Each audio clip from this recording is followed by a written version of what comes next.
Bahkan waktu akan mengambil Freeport saja, banyak yang membisiki kepada saya, Pak, hati-hati, Papua bisa lepas. Hati-hati kalau kita bicara Freeport, sekarang bukan miliknya Amerika. Karena orang masih, wah Freeport, itu sudah milik Indonesia, itu sudah dimiliki oleh MinID. 51%, dulu kita hanya punya 9%. Dan sekarang sudah kita miliki 51% dan sebentar lagi akan menjadi 61%. Pokoknya kita terus ambil. Pada posisi normal, pada posisi dunia normal, kita tidak mungkin melakukan ini. Pasti akan dicegat oleh negara-negara maju. Pasti itu. Bahkan waktu akan mengambil Freeport saja, banyak yang membisiki kepada saya, Pak, hati-hati, Papua bisa lepas. Pak, hati-hati, Bapak bisa digulingkan. Pak, hati-hati. Jadi hilirisasi ini bukan barang yang gampang. Karena Freeport sendiri sudah 55 tahun beroperasi, nggak pernah mau membangun yang namanya smelter. Karena yang di sana itu bukan hanya tembaga. Ada barang yang lain yang harganya lebih tinggi, yaitu emas. Nah, nanti kita punya smelter sendiri di Gresik, tahu kita berapa ton emas setiap tahun yang hilang dari tanah air Indonesia selama 50-an tahun. Buat Bapak Prabowo ya, saya dengar perbincangan di luar itu Pak, di Hongkong itu, ngeri Pak, ngeri banget. Mereka bilang Pak ya, kalau ada anak kecil dua berantem, ibaratnya anak sekolah berantem ya, yang wajib melerai itu, yang bisa melerai itu gurunya. Kalau ada dua remaja yang sedang berantem, yang bisa melerai itu orang tuanya. Orang yang lebih tinggi, ibaratnya kedudukannya. Terus mereka itu pada ngomong Pak, kalau Amerika, Israel itu sama-sama besar, itu negara besar. Terus yang lawan mereka itu Iran, itu negara juga besar. Yang wajib melerai itu siapa Pak? Seharusnya itu PBB Pak. Kita itu bukan orang besar. Mereka itu menertawakan kita loh Pak, menertawakan Bapak. Mereka bilang Indonesia itu apa? Apakah lebih besar dari Amerika? Apakah lebih besar dari Israel? Apakah lebih besar dari Iran? Sedangkan Israel sama Amerika itu musuhnya Iran. Sedangkan Iran itu dulu tuh Iran itu didukung sama Cina. Sedangkan Cina itu dulu tuh temennya Indonesia, temen plek, bahkan minta bantuan pun sama Cina. Sekarang setelah intinya Bapak menggantikan ya presiden yang dulu, sekarang Bapak pro-nya sama Amerika. Loh, ini sekarang sama Cina, berarti kan Cina kan di PHP gitu loh. Kalau Bapak jadi sudah sekarang masuk sama grupnya si Amerika, terus Bapak mau nyelonong ke situ jadi penengah, apa kata orang sini nih, Cina sama orang Iran ini? Apa mereka nggak kecewa gitu loh? Ini cara pandangnya orang sini Pak ya. Yang saya dengar desas-desusnya orang di luar tuh, di Hongkong tuh kayak gitu. Coba Bapak berpikirlah. Mungkin Bapak nggak takut, tapi efeknya itu loh yang dikhawatirkan tuh. Kalau mereka sama-sama egois, sama-sama besar, ibaratnya Bapak itu kecil terus nyelonong nul datang kayak gitu, apa nggak ditertawakan gitu loh? Sedangkan orang sini aja menertawakan kita, negara kita. Semangat boleh, niat boleh, tapi kita harus melihat kekuatan kita gitu loh Pak, tanpa merendahkan Bapak, tanpa mengecilkan Bapak. Ini hanya masukan. Love you. Berapa lama kawan-kawan masyarakat sipil memberikan persatuan nasional kepada Prabowo agar dia punya waktu untuk bisa mewujudkan janji-janjinya buat kesejahteraan rakyat. Karena pada hari ini masyarakat sipil kita tidak kompak. masyarakat sipil kita satu sama lain saling kemudian mencaci, satu sama lain kemudian mempertanyakan kebijakan pimpinan pemerintahan dengan tidak sehat.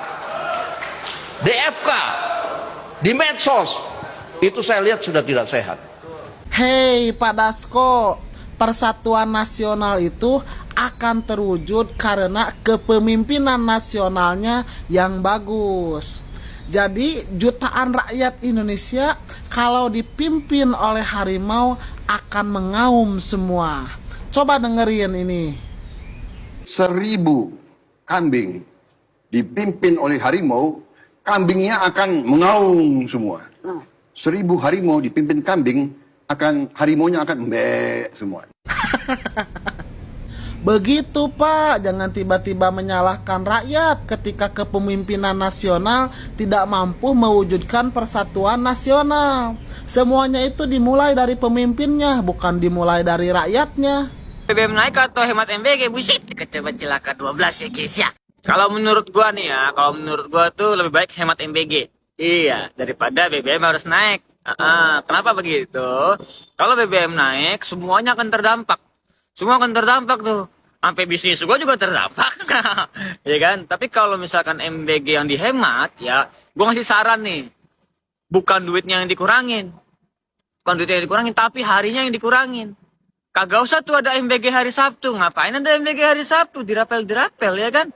Kagak usah ada menu keringan, Pak. Saya kasih tahu, Pak. Yang namanya keringan itu lahan basah buat markup dan korup. Ada roti 2.000-an dibikin 3.500. Itu tuh ladangnya SPG buat jualan tuh. Keringan-keringan kayak gitu tuh. Kan makanan udah mateng. Ya kan? Belinya harga grosir. Tapi ntar dikasihnya harga eceran.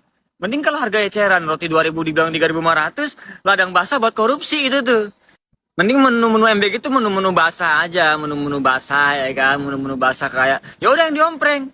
Menu ompreng, kagak usah ada kering-keringan gitu ya kan. Menu ompreng, hari Sabtu kagak usah ada, kagak usah Jumat dirapel ya kan. Hari Jumat jadi hari Jumat aja. Terus juga misalkan hari libur kagak usah ada MBG hari libur. Iya, biar aja pada libur. Itu baru hemat MBG daripada dikurangin. Kalau dikurangin duitnya yang ada ntar makanannya makin hancur. Orang duit segitu aja makanan pada hancur, pada kagak bisa kerja ya kan. Ya teman-teman, kita simak video pertama bagaimana Pak Jokowi mengambil alih yang namanya Freeport.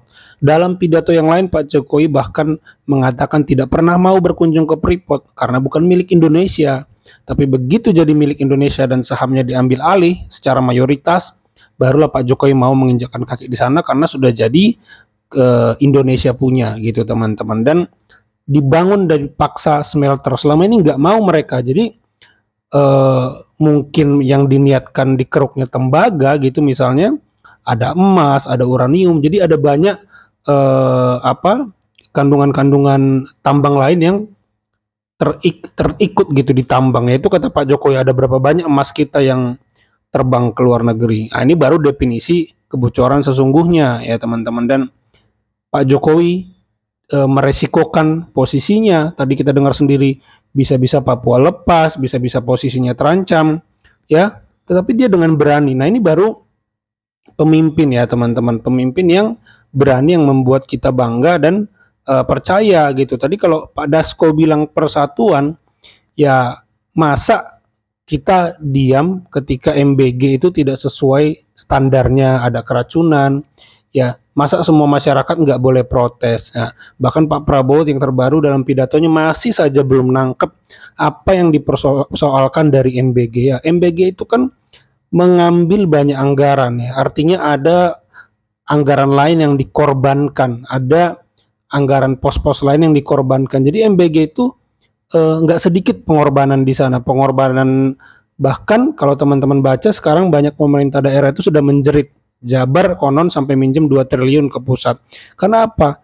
Ya banyak daerah itu yang ditopang selama ini transfer pusat ke daerah, tapi itu kan dipotong juga teman-teman. Nah, jadi tidak sedikit ya pengorbanan untuk mengimplementasikan MBG itu. Dan kalau kondisinya seperti sekarang yang diuntungkan hanya pengusaha-pengusahanya saja, tidak seberapa yang didapat anak-anak di piringnya, yaitu apakah tidak boleh protes. Nah, jadi bisa terlihat saya selalu angkat pendapat saya ini ya, karena menurut saya sangat beda ya apa yang dihadirkan Pak Jokowi dan apa yang hadirkan oleh Pak Prabowo dalam kepemimpinannya saat ini seperti kurang dikontrol, kurang dikawal, seperti kurang apa ya, seperti terlalu banyak apa penghalang untuk Pak Prabowo itu melihat kondisi real di lapangan ya. Kalau Pak Jokowi sih dia turun langsung ke pasar, jadi dia tahu ya, tahu dia harga kebutuhan pokok tuh dia tahu karena dia turun ke pasar. Kalau Pak Prabowo saya jarang lihat ya turun ke bawah gitu. Dan kalau teman-teman tahu ya, Pak Jokowi ini orangnya selalu menerima semua masukan-masukan ya. Ketika harga beras mahal, petani senang ya. Ketika beras murah, petani sedih. Pak Jokowi bilang apa? Mencari titik temunya ini loh yang susah. Nah, dia itu berusaha agar semua itu semua itu terpikirkan gitu. Semua itu diakomodir pendapat-pendapat keluhan-keluhan masyarakat. Nah, saya ada dengar banyak keluhan pedagang sepi ya, pedagang yang tadi biasa di sekolah karena ada MBG jadi sepi. Saya nggak lihat ada diserap aspirasi-aspirasi para pedagang ini, gimana nyari titik temunya biar MBG ini ada, tapi para pedagang yang sudah kedampak ini tetap jualannya bisa laku. Apa yang bisa dilakukan? Saya nggak dengar Pak Prabowo ada bicara seperti itu, atau para menteri-menterinya. Ini kan cuek ya, cuek sekali. Ini menurut saya karena apa? Kurang turun ke rakyat, kurang ke bawah, kurang sering belusukan, kurang sering berdialog dengan rakyat. Itu saja video kali ini. Terima kasih yang sudah menyimak sampai selesai. Sampai jumpa di video saya selanjutnya.